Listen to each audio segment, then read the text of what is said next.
pernah mengusulkan hal itu walau ke kepala sekolah, kecuali atas nama pribadi kepala sekolah.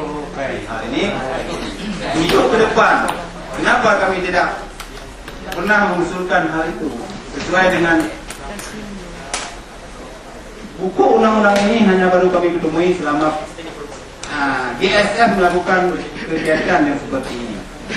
Nah, hari ini kami sudah mendapat pedoman dari buku ini. Kembali kami ulurkan tangan kepada Ibu, mohon dukungan Ibu kepada pemerintah agar kebijakan pemerintah terhadap kami, khususnya komite sekolah yang selaku pengelola di sekolah, dapat direalisasi walau sedikit pun. Jadi tidak intensif.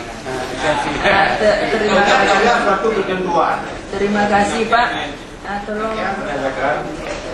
Kemudian kepada Ibu atau supaya kamu wajib pada SPP tahun 1879 mengenai dengan permintaan daripada Bapak Komite dengan dana intensif.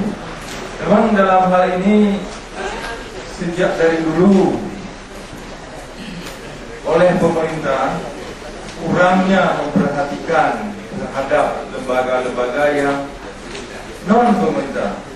Nah, di sini setelah lahirnya undang-undang yang demikian permanen, juga saya melalui Bapak ini, Ibu melalui saya kembali kepada Ibu, mohon Ibu, memang sayang Ibu, itu Bapak Komite kalau kami panggil ke sekolah, wabah ini,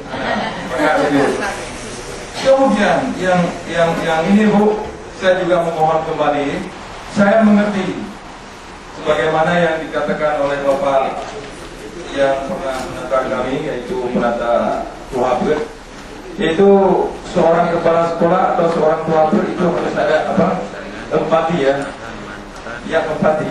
Bagaimana dirasakan komite, itulah perasaan kepala sekolah. Bagaimana perasaan guru, itulah perasaan kepala sekolah. Menangis guru, menangislah kepala sekolah. Jadi oleh karena itu, kalau yang demikian, kalau memang komite harus menangis, kepala sekolah juga harus menangis. Oleh karena itu, mari sama-sama kita memperjuangkan nasib komite sekolah. Karena